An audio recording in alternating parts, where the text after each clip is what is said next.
There once was a man named Gold Roger who was king of the pirates. He had fame, power, and wealth beyond your wildest dreams. Before they hung him from the gallows, these were the final words he said. Our perspective is yours for the taking, but you'll have to join us first. We left everything we debated at the Yonkō Table. Ever since, pirates from all over the world set sail for the Grand Line, searching for the Yonkō Table, the table that will make their dreams come true. Yo, welcome to the next edition of the Yonkō Table. And surprisingly, I'm your host again. This is GrandMasterHoop, Yonkō member of the table. And goodness, these hosting duties are rare for me, but I'm going to make the best out of them. And that's okay. But with me, as always, is my fellow Yonkō status member, DrJaceAttorney. DrJaceAttorney, you awake over there? I know it's early this Sunday morning. I am totally awake. I am energetic as ever. And I'm excited about today's topic. It's definitely into new territory that we usually don't go over here on the Yonkō Table, and who knows, maybe we might see this become a norm. And but yeah, I mean, I'm excited. What are we talking about today? Funny enough, I feel we talk about these in conversations in person, just we haven't brought it to the podcast. But we are very opinionated on this. Today we're just gonna go ahead and cover the recent release of CRUELLA, Disney's CRUELLA. And we're going to just, give our brief overview of our thoughts on the film. And then we're going to expand into talking about just the Disney live adaptations as a whole, because this has been something brewing at Disney since, I want to say, like around 2010s and now on. And I think it's time we weighed in on our opinion, because I believe, as children of the 90s, we are very opinionated about these adaptations. And I think we have a lot to say. So I think there's a demographic out there that might want to hear us. So a little switch up. So I'm excited to talk about this. And, what is a Yonkō Table recording without other guests to join us? So we also have some Supernova guests here along for the ride who also want to speak on the topics of today. First up, welcome back, Darce. Your first season 1 episode. How you feel, Darce? I'm feeling great. I have a lot to talk about, and I'm really excited that we're diving into this category. Cool. I know you're a big Disney fan, like myself and Dr. J. So I'm glad you found time this Sunday morning to come join us. Thank you, Darce. And then Rose the Crafter coming back for his second appearance in season 1. I guess he's mighty hungry. Rose, how you doing this morning? Doing good. Looks like I wanted to get breakfast this morning because I'm here at the table. So diving into some new realms of topics. Let's go. I'll be objective, but as opinionated as possible. All about balance. Balance. I like that. And I think we'll be going back and forth here a little bit with today's topic. I know these films are kind of divisive as far as, the original fandom goes and who these films are supposed to cater to. So I imagine we'll have some good back and forth, some good give and take. But, at the Yonkō Table, it's all about hearing one another and building our perspectives when we leave after being fed. So, without further ado, let's get into it. So what brought us here? And again, I didn't think this would bring us here, but here we are. I believe last week or last Friday, we had the release of Disney's CRUELLA. Cruella de Vil. Oh yeah, I'm actually really happy. Like I've been hearing a lot of buzz about Cruella, and to be honest with you, I'm like, oh, okay, like I don't know if this is gonna like really do that well. And literally from every person that I've talked to, like, oh, Cruella surprised me. It was really great. And I'm like, wow, all right, I got to give it a shot. And that's what I told Dr. Jace, because he was skeptical about doing this. And I said, he said we should have done it right upon release. But I wasn't excited to watch Cruella. I really wasn't. Me neither. I had to make my way around and finally sit down and watch it. And I think a I lot of stumbled people on it did, by too. accident too. Like, I I stumbled by didn't even know it was accident. out when I accidentally dropped $30 on Disney Plus. oh yeah, we definitely dropped 30 on Disney. Yeah. That's how of course. Yeah, of course. Yeah, So that's how you stumbled. You stumbled by accidentally paying. The legal way, yes, of Yeah, of course. course. That's Only way. exactly. Only way. Or the movie theaters, because movie theaters are now open, and that's a whole topic for a different discussion. But I'm actually excited that movie theaters are opening up again. I'm excited too, but I had opted to go watch A Quiet Place over Cruella. But I still ended up paying $30 regardless. Did you enjoy Quiet Place too? I did enjoy A Quiet Place too. All right, that's it. That's not the topic for today. That's not the topic. That's not the topic. Yes. We're here to talk about Cruella, and as Darce was mentioning, I think it really did get really good word of the mouth. Probably more than I've ever heard for these. Well, the Disney live action films, they're a weird territory. I think they do get positive buzz, but as far as the Disney Plus releases, I feel people are more skeptical on whether or not to invest that $30 into watching this movie. But this one, I definitely heard nothing but good things. So yeah, I think, to be honest with you, this was the first Disney Plus premiere membership thing that I bought. I didn't purchase any of the other ones. And then when we started talking about Cruella and I heard such a big buzz about it, I'm like, all right, I have a whole home theater here at the house. Might as well, put it to use and get some Cruella time. It might as well indulge. So I'm already hearing kind of y'all's thoughts, I feel. Let's just go ahead and open up. What are our overall thoughts? Did we enjoy the film? What did we like about it? What was the standout moments for us? For one, I enjoyed it. I thought as far as these adaptations go, it was more original than what we've seen. They took, the well-known character of Cruella and they made it their own story. Because before, all we knew, I just rewatched the animated film. In the animated film, literally, they don't even say how she knows Anita and the family of the Dalmatians. She just comes in and she loves fur.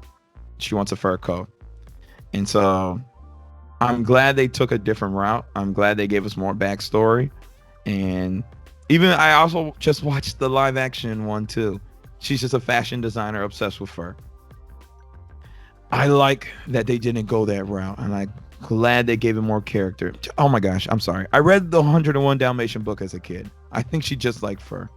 That was the big thing. So I'm sorry. I keep going back and forth. But yeah, I'm just gonna go ahead and I'm gonna build a foundation for the new Cruella. Yes. So I'm just gonna say it was good. It's worth the watch. I think Emma Stone did a great job. Emma Thompson as well. Mm-hmm. I think the whole cast was really good, and I like their originality. And I'm gonna let y'all build it from there. So anyone could go ahead and pop in. Let's build it up. I don't know if there's any dissenters in here. I can jump in. Just to we'll dive deeper into the topics of it, but yeah, from a standpoint of just watching it as a moviegoer and just interest, I didn't have much interest in it at all, and kind of not stumble. Just decided to sit down and watch it socially, so in a social setting, and I was entertained. And at the end of the day, I was entertained, and kind of the same beats that you brought up is the same thing I felt too. Is that the character itself very one-dimensional and controversial, and the fact that she wants to skin puppies, right, and dogs. But the story, the acting was great in my opinion. It captured my attention. I think Emma did a phenomenal job, and I think just the dynamics between characters were great, and it was entertaining. So I was just sitting in my seat watching it, and by the time it ended, I was like, I enjoyed it. That's it. So to me, it's good, and I think it's worth sitting down and watching and exploring and just kind of making your own decision. But I actually love the fact that they kind of deviated from what we expected it to become at the end, what we expected it to be. So I love the fact that they went original with it. I feel like that's the only way they can go to be successful in this particular case, and we can talk deeper about that. But overall, good film to me. Yeah, and I agree with you. I really did enjoy this Cruella version. And like you said, Cruella was very one-dimensional. It was like, I like fur. Look at these Dalmatians. Spots. And so she went and she wanted to skin the dogs and make a fur coat out of it. And, like, I was very, skeptical on, like, all right, how are they going to take someone who's, like, so PETA unfriendly and make it, like, such an interesting backstory? How are you going to, get that backstory and dive into why she is the way that she is? And you know what? I gotta say, I really did enjoy this because it was very, I don't know, like, there was just so much fashion. It was glamorously shot. All of the fashion pieces were awesome. The whole cast was great. Not only just the two main characters, the Emmas squared, but you also have the her sidekicks and Jasper and Horace. Yeah. It was so great, so greatly casted. I loved it. But the whole movie as a whole, I really did enjoy. I loved getting to, like, understand the reasoning on why the Dalmatians, right? And it was great. I very much enjoyed it. We'll get deeper into it later, but yes. Little Devil Wears Prada. That's what I was thinking. It was the Disney Devil Wears Prada. Very, very much, yeah. Devil Gave Wears those Cruella. same vibes. Though I think if for those who have seen both movies, I think the Baroness is a little worse than our girl Miranda in Devil Wears Prada. As far as we know, yeah, just a little bit. I think there was a lot of inspiration gathered from Meryl Streep's performance. Oh, for sure. There's no way. There's no way. You don't play a fashion icon and not cite Devil Wears Prada. No way. Dr. Jace, what are you a dissenter here? No. I did like the movie. It's funny because the way that I learned that the movie was even out was kind of through, like, a negative means, because I was going through social media and people were blasting the parent death origin story with Cruella. And I was like, oh wow, that is so silly. That's crazy. Why is this her hate for Dalmatians? And I saw that and I'm like, oh wow, that the rest of the movie's probably dumb. But I gave it a watch and I felt like that scene was, yeah, it was silly, but I felt like people sharing that around and just saying, oh, look at this one scene. It's the rest of the movie's just as silly and dumb. I felt like that scene kind of did it, it didn't do it enough justice, because I think it had enough redeeming qualities where I'm like, okay, yeah, that was kind of dumb. But everything else I liked. Emma Stone's performance was spot on. What were her two hooligans' names again? Jasper and Bloxam? Jasper and Horace. I think I was going into Little Mermaid. You were. Jess, was it Johnson and Flotsam? Flotsam and Jetsam. Yeah. That's right. But yeah, I loved her two little goons. They had a lot of character. I liked not Jasper, the other one. He was always like, what is the angle? What is the angle on this one? Horace. I like that. He was good. I believe his name's Paul Hauser. I believe. Paul Hauser. Have you ever seen? I know Rose the Crafter. Paul Walter Hauser. He's been in Cobra Kai. And some other. He was also in that movie. I didn't see it, but I know they talked about it a lot. About the bomb in Central Park. Yeah, the Clint Eastwood film. Yeah. Richard Jewell, right? Yes. Yeah. So he's on the come up too. So I think he got the third amount of praise as far as acting goes in the movie. So yeah, I like him. He's funny. He was good. Yeah. He was. And I guess I saw it as like an interesting kickoff point or a launch point for a live action villain cinematic universe. Oh no.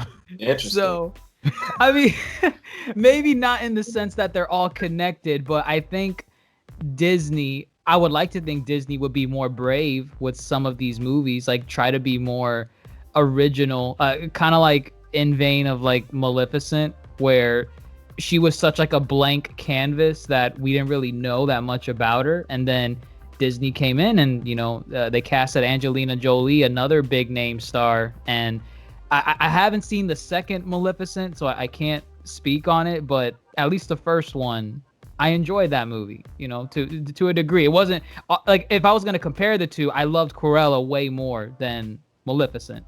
But so actually, that gets into we're gonna get into that territory as far as the yes, like the blank canvases of the villains and whatnot.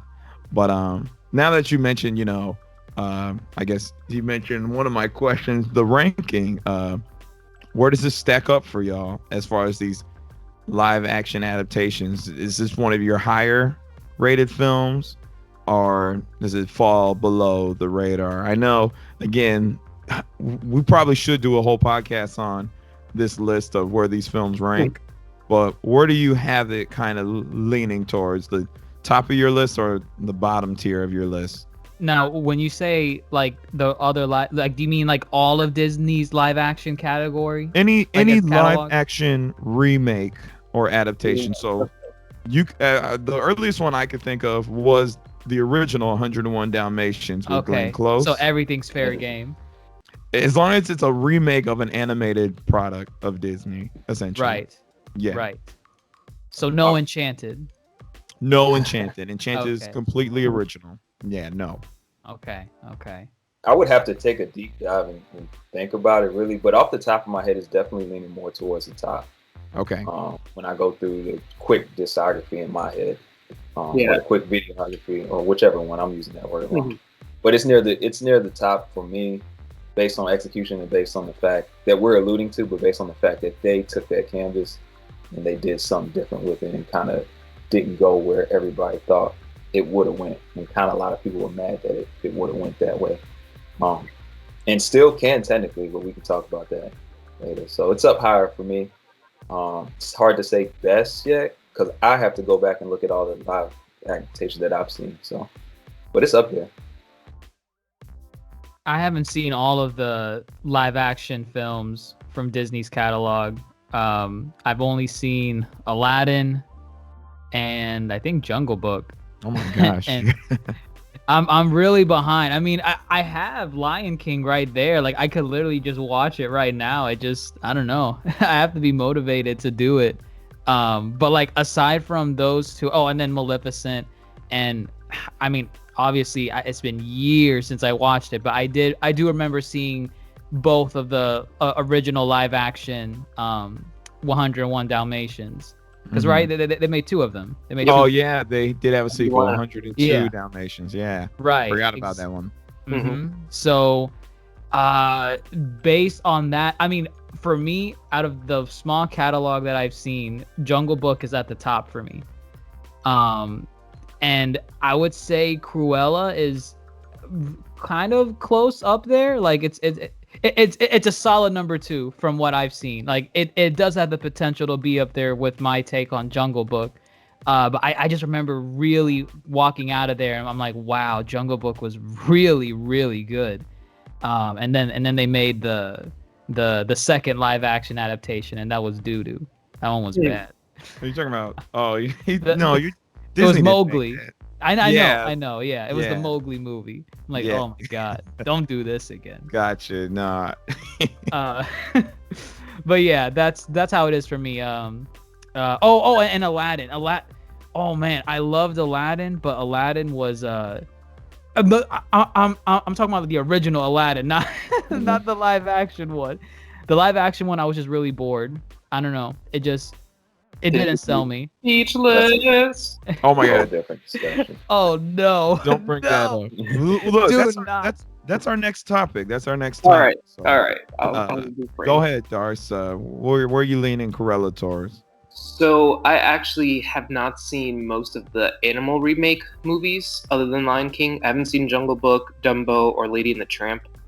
You'll be okay with some of those. You'll be okay with Lady and the Tramp. I'm gonna throw that out right now. And Lion King. So But Gosh. Okay. I really did enjoy Cruella. I was actually talking to my friend Shelby about this, that when when they start to do like some of like the character, like the movie reimaginings, they just go word for word, or they just go scene by scene, and it's like, ugh. With Cruella, it was totally different and we're alluding to the blank canvas, maybe putting some dots and spots on there. But this whole blank canvas of like starting from a new character's perspective, like I loved it. I loved that I had nothing else to go off of, and it was really cool. So yeah, that's where I stay. Like these original type of ones, they are a lot better in my opinion. Like Maleficent, Cruella, the ones that are just like, you know, same old. I appreciate them. I appreciate the twists that they do. Some of them I do really enjoy. Some of them I'm like, nah, I could have not watched this. But Cruella, yes, top of the list so far. Okay. And I like how we're alluding to our bigger conversations down the line for this podcast. So I'm glad we're foreshadowing a little bit. Trying my best to not say anything. Those who listen to us, we're not scripted. We promise. You know, we're oh goodness. So my last thing I want to just touch upon with Cruella, you know, we've mentioned how it's more of an original film. We're looking at we're not doing a retread of literally like script for script, and we're getting an original film using the lesser known characters. But does some of it not work? As in, yeah, you have a source material being the original animated film or whatnot. Does that hinder the film at all? Knowing that it has to, I guess, eventually get to a certain point within the timeline of the original film, especially when you have, because Cruella is essentially a prequel where, you know, you're setting up the character to go down this path. So does any of those elements not work for Cruella? How do y'all feel about that? Knowing, you know, is she gonna be the fur dog killing machine that she's portrayed in the other films? Is that where we're heading? Does that work against the film? Or how do you think it works as far as playing to the original film script? Well, I think it kind of helped in its favor. So during like the 60s and 70s, there were a lot of revolutions in fashion, right? So within the fashion industry, they wanted to break outside of the norm of everyday attire. And so that's when some of these fashion walks started to really take off. And with that being said, I think, you know, Cruella having her desire to stand out in fashion in that time period, I think was actually pretty cool. And it's also very interesting, and I know we'll probably talk about this later, but the duality within Cruella as a character, where she was always known to have the black and white hair, right? But in a way, you also see the duality within like her as like, you know, a person who has maybe multiple personality disorders, and someone who has, you know, that split between the two, you know, types of people that she has to portray herself. And during the 70s, those mental health issues weren't necessarily talked about. It wasn't, you know, something that was really understood.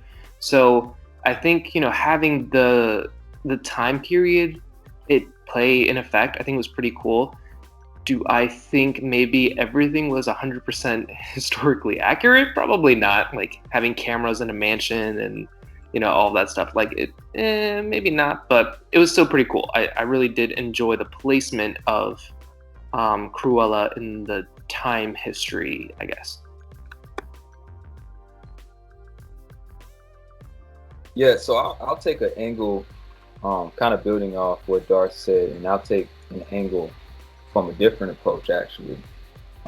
And I like the originality. It's not perfect. You know, it still has its areas where it still has its Disney magic of how they're breaking in and all that stuff. You know, suspension of belief, your usual things, right? And interesting that they focus on the fashion. I wonder how they're going to build on the fashion element of it in the Disney realm, because I don't think we even scratched the surface of, like, you know, Disney itself is like became like you enjoy it and you want to wear Mickey ears and stuff like that. But to actually focus on a character in the fashion realm, I think is something they can explore a lot deeper. But my thing with the original story is this: it's gonna be really tough and I think Grandmaster, you told me that a second one is already in talks due to how the buzz is. It's gonna be really tough to still finish or catch up in the timeline of where we first knew Cruella to be. And that is her being one-dimensional. I mean, now we're learning that, she has more depth because they're adding more depth, but still, there's still going to be a level of disconnect and disinterest in, where she ends up, particularly on the spectrum of evil. And there's a whole separate discussion to go about, animal, villains that come after, animals or other creatures, as opposed to like a Joker or something like that might, be murderous in a different type of way, right? Which is a whole separate discussion, whether right or wrong in that. But I think if they want to really blow like the lid off, like really like do something different, I view it as an alternate timeline, like in my head already. Like as in like, as we progress through this Cruella's story, that we don't get the same end result, that they actually go a little bit further away from what we expect Cruella to be. And they kind of did it. They kind of did it in the movie already, because we all were on the seats. I mean, not saying I really wanted to see it, but I'm on the seat like, okay, is she gonna kill a dog in this movie? That question did come up in the movie too. Is Disney gonna go there? And then they did a little fake out, in between it, right? He did. When she's wearing the fake fur, and they didn't even confirm it till a little bit later. So even then, you're like, well, how do I feel now? Because she's wearing this. Like, did she really get there already? And then by the end, you realize that they don't even really give you that. They don't really get there. So if a part 2 is coming out or a continuation to what's next, it's like, I'd rather them just not even go there. I'd rather them actually go outside the box and say, okay, let's focus on the elements of this character that we built, and kind of like, I'm a little spotty with, now I feel like every time I say a word with spot or dots, it's gonna be, I didn't even mean to do that. Dr. J started that. Oh my goodness. But like, I mean, Mel Gibson, for example, is she like really a villain at this point, right? Mm-hmm. Like, might as well take it a step further and like kind of just focus on the elements of maybe fashion, kind of like Darce said, pushing the elements of fashion. What if they go outside the box and, for example, what if fur becomes really popular and she goes out the box and try to do stuff that's not fur? What if she turns into that type of, like anti-fur? I think that makes her character even more interesting, and I think there's nothing wrong with switching up some of these old stories, because these old stories are dated. Some of these Disney old stories are dated. From a villain and from even a hero standpoint, it's dated. And we've seen it in live action with, I mean, even in Aladdin, they kind of switched up Jasmine's story beat a little bit, not to switch over to different areas, but, and it didn't completely land in my opinion, but I think that attempt is something, a realm that they can go ahead and try to dive into, because who's going to care if they change Cruella's story, really? We didn't care for it to come. So if they changed it and keep building off momentum, why would we be upset with that? What do we sound like? Being like, oh, she's not over here like trying to take out dogs. How dare she? There are some people who feel that way. She should just be evil and trying to kill dogs. Well, I don't know, because I mean, like, you do have the reimagining of Maleficent, right? Where Maleficent, she didn't end up really turning into a dragon and try to eat, Prince Charming or whatever his name is, Philip. It's a total reimagining. So now you have this character who was hated from Sleeping Beauty to now being more of like I do appreciate her. Look at her cheekbones. Like, there's a totally different like reimagining of the villain in a way from a different perspective that's not necessarily like, I don't know, like they don't necessarily have to be the villain from the original animation. And I think what Rosa Crafter was saying, it's cool to see like the evolution of some of these characters, right? Of seeing these old, outdated stories kind of be reimagined to today's time. So, and it's been done before. I mean, they did it with Little Mermaid. I mean, the original stories they pull from, I mean, they're pretty dark, right? These Grimm Brothers tales, they've done it before, right? And they got really successful off of it. So, I mean, you're not even reinventing the wheel here, in my opinion. Right. You're just evolving. I guess going off of what Rose was saying earlier, that was kind of the vibe I got too. I felt like this was like a different, like an alternate timeline, so to speak, with Dalmatians, because like I know a lot of people. I guess I follow a lot of negative people on social media, but people were like, bashing, like they were ignoring all the good parts about the movie, and they were saying like, oh, they're trying to humanize someone that eventually she's gonna, kill animals for fashion, for the sake of fashion. And from the movie, it was such an original take on a character that really didn't have a backstory before. I don't really see it lining up with where we were in the animated movie or the book. I see like, I feel like they could go in such an original direction that you don't have to have all these live action adaptations tie into your original films. And in a way, I kind of alluded to it earlier. That's probably why I got really bored with Aladdin. I love the original so much, and the live action one is just telling the same story, just live action. They have some original moments in there, but it's more or less the same thing. And I think by the first hour, I was like, oh God, it's still going. I kind of want it to end. And what's kind of cool too is that like I think Cruella really took off because, and me and my roommate Kaylee, we talk about this a lot. We love villains. We actually really do enjoy the Disney villain side of things. And we're also starting to see a lot of villains pop up even in Disney merchandise and like around the parks and stuff. So there's like, they're kind of capitalizing on the villainous side. And I don't think Aladdin and Beauty and the Beast and Lion King, they didn't do so well because, all right, here's another hero story. Like here's the hero, saving the day or winning the whatever. With the villains, you're like, yeah, like, let's see like the villains do something. Let's see their character arc. Let's see their Zuko moments. Like let's see their transition through like different things that are happening in their life, and then seeing how they make their decisions. And not everybody's going to choose the right path, but they're going to get to a destination somehow. So I think seeing these villain stories is pretty cool. And it's totally capitalizing on what's in right now.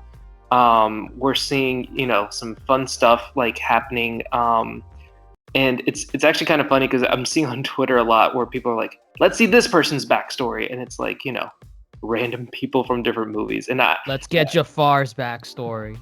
No, they'll be saying some ludicrous villains. Not even Disney villains. They're just Ursula. Oh.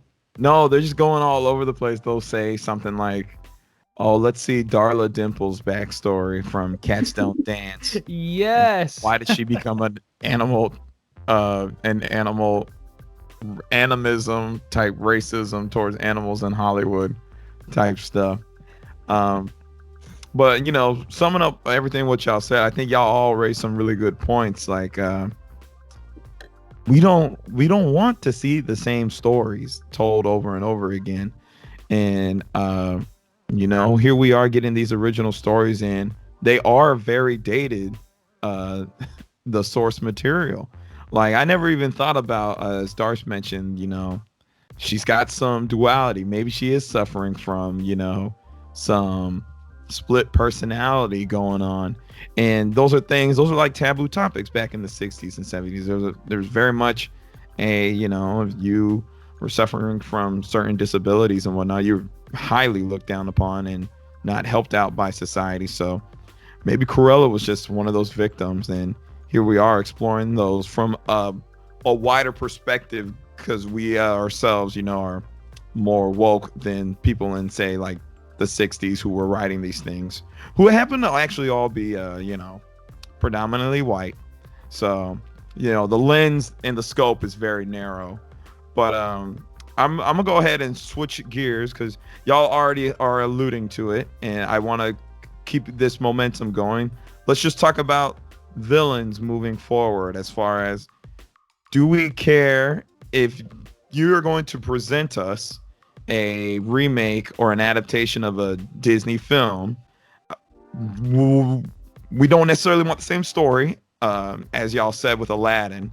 Aladdin definitely, Dr. Jace, you said, had moments of something new versus an entirety of something new. Right. And the villains do offer more new than a retread. So, do we care if you're going to present us a remake or an adaptation of a Disney film? We don't necessarily want the same story, as y'all said with Aladdin. Aladdin definitely, Dr. Jace, you said, had moments of something new. And the villains do offer more new than original. I'm sorry, more new than original. More new than But are we okay with? So my first question would be then: are we okay with giving the whole "let's make the villain a good character" as far as like the moralities of the villain? We're actually good, just shrouded in this just darkness, I guess. Do we want to see basically the villains become good? Because right now I'm rooting for Cruella. It's I interesting think I because- was rooting for Maleficent too. So Well, I mean, that's the whole thing is like, what is a villain? If not just a different perspective on the narrative that's being explained. So, and DrJaceAttorney, you're a lawyer, you understand, but getting different sides, getting the perspectives. Yeah. We're looking at these movies and we're seeing, oh, were they really the bad guy, or was it the storyteller who was describing them as the bad guy? I like seeing all these perspectives. I like seeing the villains. I think it's great. It's interesting. I feel like even if you go outside the scope of Disney, for example, there's already been a pattern of people enjoying villains in general. It's like this, psychological thing that disconnects you from yourself or explores the dark ends of yourself, as some psychologists would say. And that's always been a thing. But I don't know, it's interesting because anti-heroes have been big too, right? And anti-heroes is like a step outside of villain. Like it's that in between, that grayish area. that hero crossing the line, yeah. That hero crossing the line, or somebody who you didn't expect to be a hero crossing the line into a hero mode or doing things like that. And it's really interesting. It's became more popular. You have if you look outside, you've had your Deadpools. And even if you step outside of heroes and just explore tough topics like mental health, Joker, for example, when they did the Joker, as tricky as it was, it really explored a different aspect of that villain's character. Not saying that people wanted to be Joker, but I think before that, people just looked at Joker in a different way, as far as being even a Harley Quinn, for example. There's just all these levels of anti-heroes and villains that you humanize, I think is the better word for it. Do we want to keep seeing villains be humanized? And I think the answer is that they are humans, so most of them. So why not humanize them to a point where at least you see the gray area? And I think Cruella, you see the gray area because she's not necessarily a hero, per se, right? She's done some stuff that's legally not right, in the movie. And she's made some questionable decisions, but it's so gray to you. And it becomes more humanizing. Then, okay, it's just a one-directional villain, or point A is going to get to point B.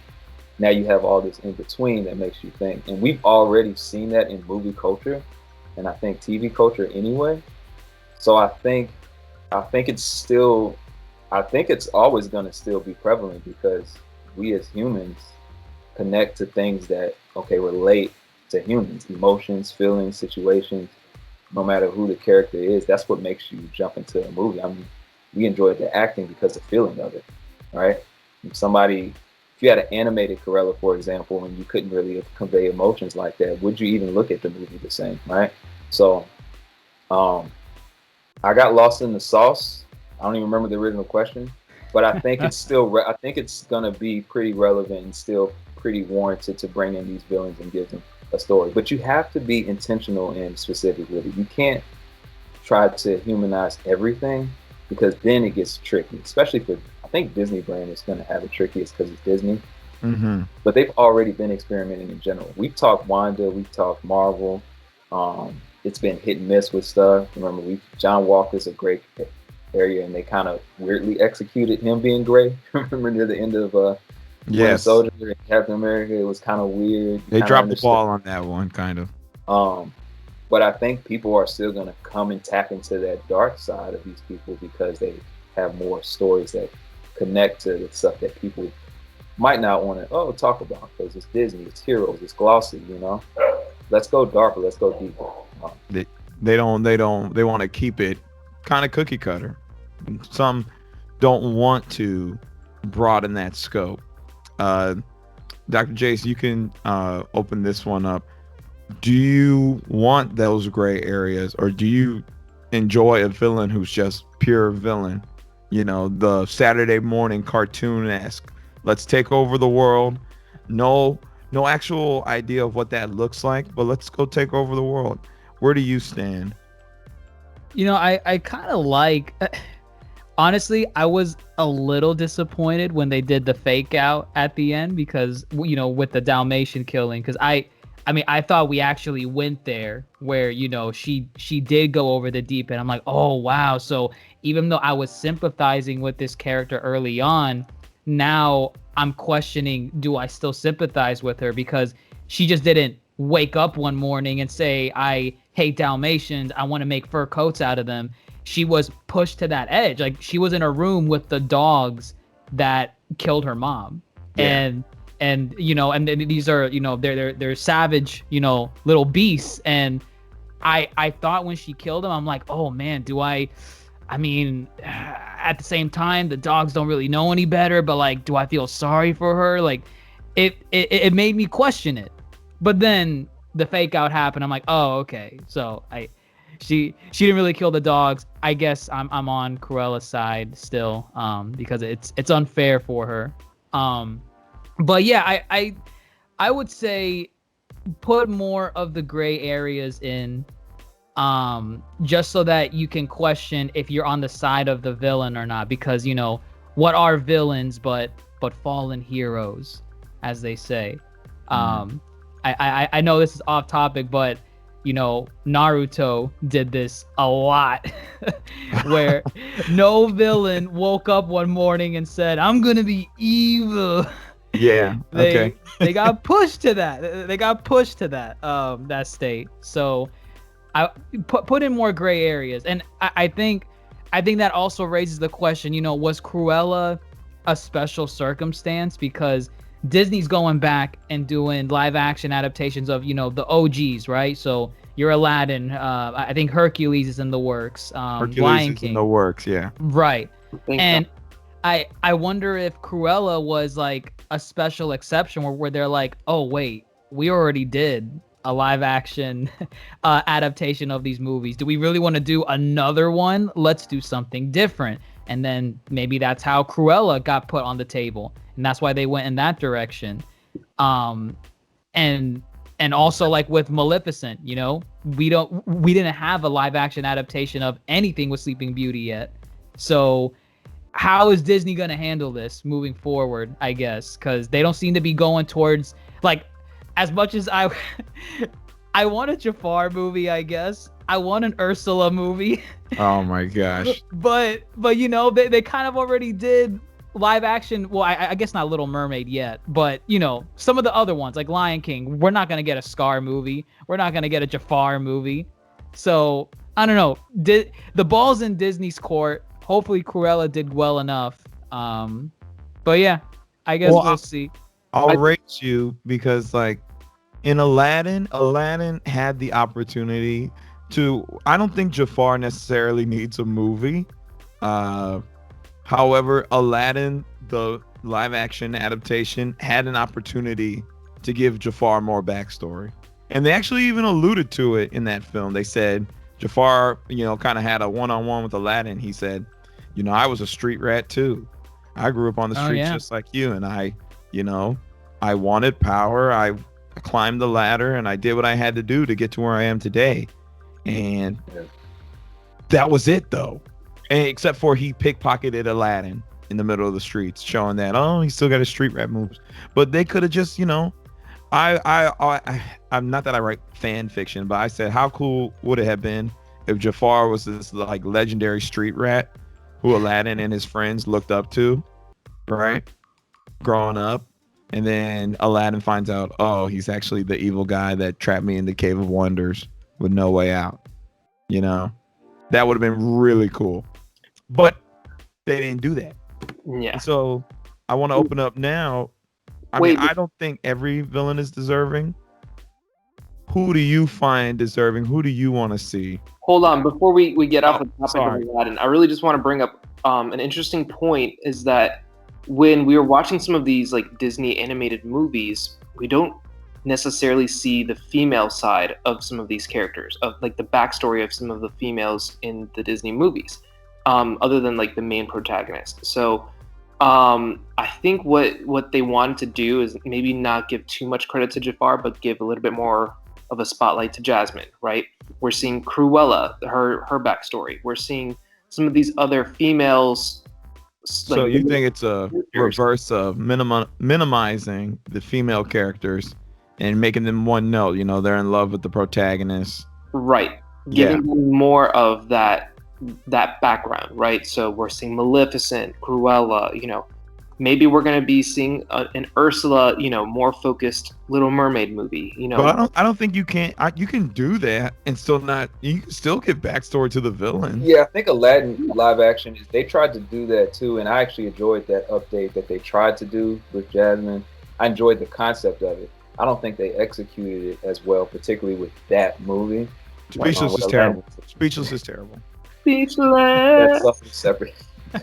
God, I hated that scene. That scene is terrible. Oh my goodness.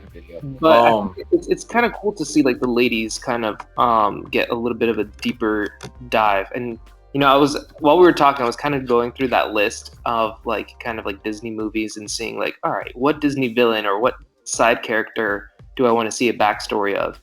And growing up, one of my favorite Disney movies was The Sword and the Stone. Where it especially it's like that one battle scene with Merlin and Morgana Le Fay, like it was Madame Nymph. Madame Nymph. You're right, Madame Nymph. It'll be cool to see like those like side of like the stories of like the magic behind that and that type of stuff. And who knows, maybe we'll see some other like cool villain characters or side characters get their own movie. Maybe we'll have an Iago movie. No, what the Iago. Heck? Make it make sense. Though. Make it make sense, though. All right, so makes sense. Jafar was a street rat. Iago was his best buddy that was magically turned into a parrot because Jafar wanted power, and so that's still Jafar's movie. That's not Iago's movie. But you cannot have an Iago movie without Jafar, so you have to mention. I know. So in like lieu of Cruella, you know, you got Jasper and Horace. You can't have a Cruella story without her two main buddies, Jasper and Horace. You know, so if you do a Jafar movie, yeah, Iago's got to play a part for sure. Agreed. I agree. Yeah, I agree. But I mean, I think Rose. Rose, you were building to a point. Did you get cut off? Oh, I don't know what point I was building to. But pertaining to the question itself, that you just asked, the last question you just asked, Mm-hmm. With me particularly, I don't really think much about it. Like, I enjoy Disney stuff and watching stuff, but like when stuff pops up, it's like maybe I'm interested, maybe I'm not, and then I end up watching it, and then I just get surprised, or I go in with the expectation that's not too high. There's not a top list of villains that like come to mind when I think in the Disney realm off the top of my head that should pop up. I think Hades. It's interesting. You said Hades? Hades. Hey, what? Okay. But here's my thing though. When you go into like the Greek stuff, and even with Hercules, it's been done a lot. So even with Hercules and like Hades and Greek stuff, like I kind of go in like just not. I'm like, let me not even try to give hype or anything, because we've seen so many iterations of Hercules and even of a Hades and things like that. So that's what the backstory on. I think any villain who's a major foil or a major like trying to take out the protagonist in a movie, I mean, there's opportunity there to explore their story. There's a couple favorite one-off characters that we all like, but can you be original enough to build off something that is going to be enjoyable? Scar. Yeah, I actually agree. I think Scar would be a great. I think you're probably going to say Scar, huh, Grandmaster? But Scar, hands down. I agree. I think it would be interesting to actually. I'm glad you brought that up. I think it'd be interesting to see us backstory on Scar. I think you can get really original and really fun with it. But other than that, I kind of just. At this point, I'm just sitting back and saying, all right, what tricks you got up your sleeve this time, Disney, to figure out, or movies in general. So they're gonna try to sell merch. I've already seen Cruella merch. Yeah. Being pushed. I know you've seen it. I know you're a Disney goer. Yeah, I went to a box lunch the other day. Put on the. You can put on the dress. You can wear a lunchbox. I'm like, which is why it should probably update. They should keep it gray and keep updating the beat, because Imagine you're a kid loving this iteration of Cruella now with a dress, and then you grow up, you'll be traumatized. I don't know. So I imagine this scenario: an old man coming up to a little girl. You know she killed puppies, right? You're worshiping an evil woman. Go to church. You know, something like that. But yeah, I think Scar is the most deserving. And I'm gonna say this: Disney's foray in let's call it their subconscious racist culture needs to be pointed out. Yes. Ursula is the only purple mermaid creature. That's a fair point. That means she has to have been ostracized by the white mer people that we have seen. She has to have been. I want that story. I want to know her personal relationship with King Triton. I want to know what happened to the other octopus mer people. Were they genocide? Did King Triton's father say, get rid of them? They're dangerous. And Dr. Jace, I know this is your favorite types of stories. The ludicrous. How extreme can we take this? Would you like to see that story? If I want to see if Ursula's race was genocide by King Trident and a little you know what? Not saying that out loud, yeah, that would be an interesting take on something as outrageous as that.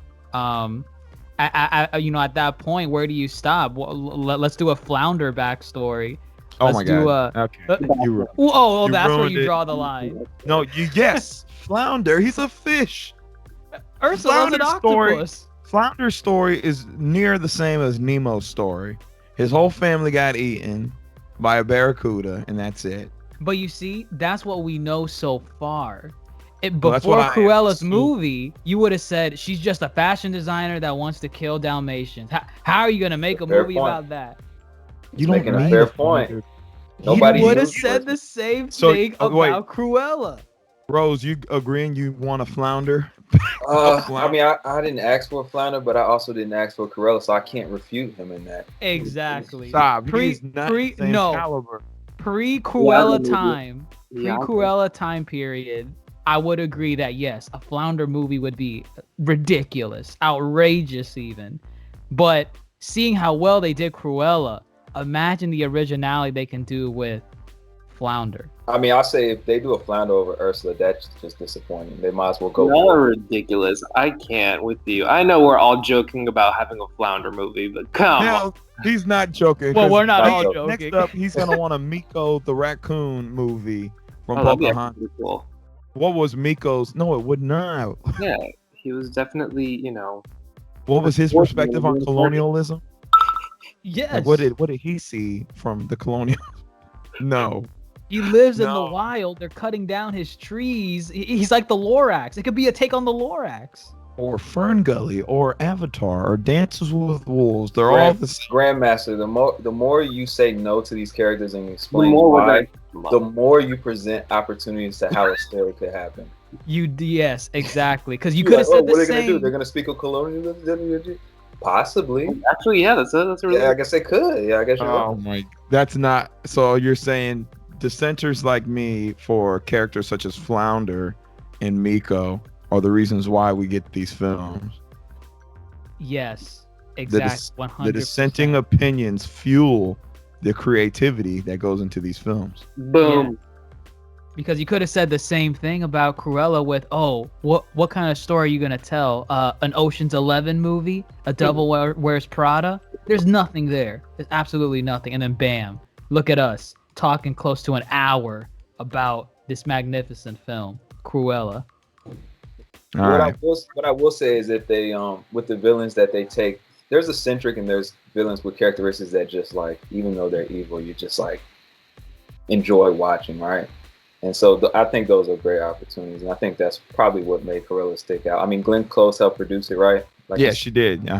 Which I didn't realize until you told me. So that's interesting. She probably was like, this character is so out there and so like so many interesting beats that let's recreate and take these interesting elements and then kind of like wipe away some of the. What is she involved in? She helped produce Cruella. Glenn Oh, I Close. mean, like, what are some of her other works? I'm actually not familiar. Oh, Glenn Close. with her. Well, she's an Academy Award winner. Goodness. Okay. Oh, she almost got the main EGOT. thing. She was Cruella in the live action. Yeah, she was Cruella in the live action. Yeah. Oh, neato. Yeah, it's very neato. So yeah, just having her involved means they respected her portrayal, and I believe she also like came to them and said, "Yo, let's do this. Let's make this a thing," because there's a lot more story left to be told, and so I wouldn't be surprised if she had a hand in like casting Emma Stone and choosing Emma Stone. Like that would not surprise me at all. But you go original with Scar, or do you stick to the same timeline with Scar? Because eventually Scar's gonna have to take out. Scar's got to take out. There's some things you can't get away That's from. gonna be tricky. That's, they Because gotta Cruella actually never got to skinning the Dalmatians, so there's a lot of wiggle room in her story. There is no Lion King without Scar committing fratricide. Yeah. It's not true. Lion King anymore. You got to keep If that story beat. You have to. If you give us a Scar where he's like, I don't know, he accidentally dropped Mufasa off the cliff into the wildebeest stampede. He actually was trying to help him up when he clamped his claws on, and he really meant "Long live the king." He said, But then "Long live the Mufasa- king," and he tried to pull him up, but Mufasa's dumbass let go of the rock. Oh my goodness. That was his fault. What the Yeah. story be? We can even talk about how when anger is presented into an equation, how you see red and you can't even make logical decisions and you push your brother off a cliff. Exactly. There you go. Deeper into, the mentality behind things. Scar's been just a victim of mental Anger. health and anger. He's victim of anger management. Their father pushed Scar to be something he's not. And that's how he got the scar. That's interesting, actually. Because with Scar, you most likely need to stick to that timeline to keep the whole Lion King story. I mean, you could deviate, but you're kind of making it tougher for yourself if you deviate from that particular one, I think. So that's interesting. That's an example where you got to stay and, you got to eventually meet to the point that we all know.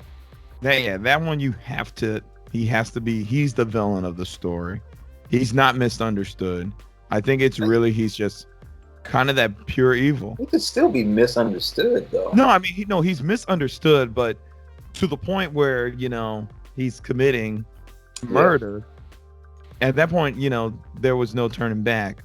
Cruella de Vil was just kind of obsessive in nature, and she was thwarted, but I wouldn't necessarily say she's murderous. She's a product of her time.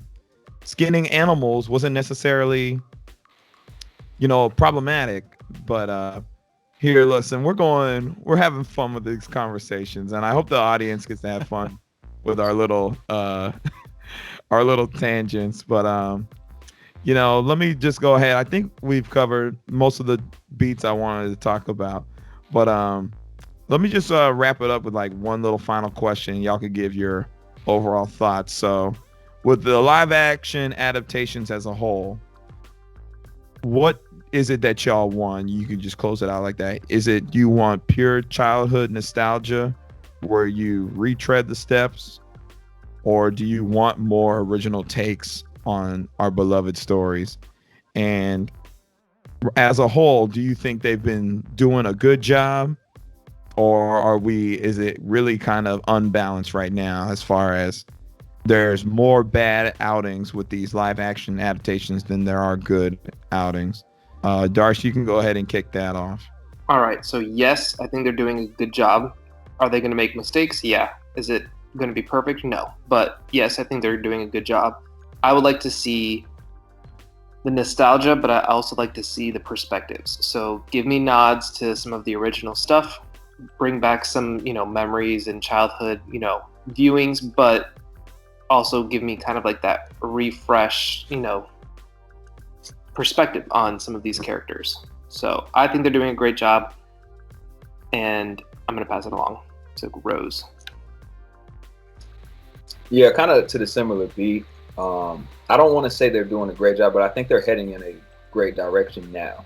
I think overall it's been an up and down job, but if you include the series too in the Marvel universe, I know that's a tricky thing. If you also include that with how they're trying to go a little original, I don't have any criterion or criteria.